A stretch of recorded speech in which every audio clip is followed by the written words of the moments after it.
আসসালামু আলাইকুম। সম্মানিত ভাইরা কেমন আছেন? আশা করি ভালো আছেন। আমি একটি আয়াতের তর্জমা বলে শেষ করে দেব ইনশাআল্লাহ।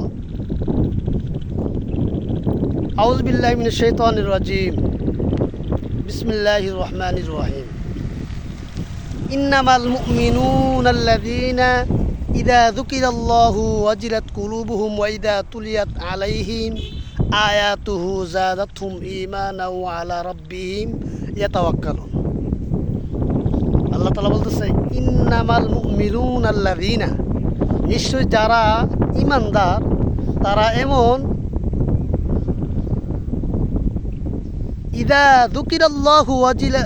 যুকিরাল্লাহু, নিশ্চয় যারা ঈমানদার তারা এমন যে যখন আল্লাহ তাআলার জিকির করা হয় কোনো স্থানে ওয়াজিলাত কুলুবুহুম, তখন তাদের অন্তর ভীত হয়ে যায়।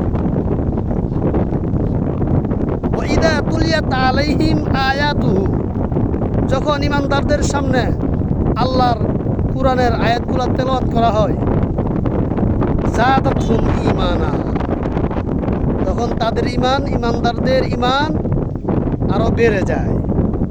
ওয়া আলা রাব্বিহিম ইয়াতাওয়াক্কালুন, এবং ঈমানদাররা তাদের প্রতিপালকের উপর ভরসা করে। এই জন্য ভাই আমরা যেন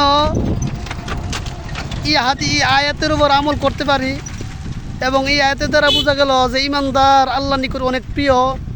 কারণ প্রিয় হওয়ার কারণ হলো যে এরা আল্লাহকে অনেক ভয় করে।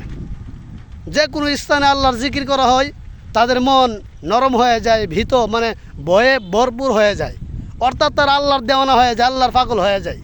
অনেকে জিকির করতে করতে আল্লাহর পাগল হয়ে যায়।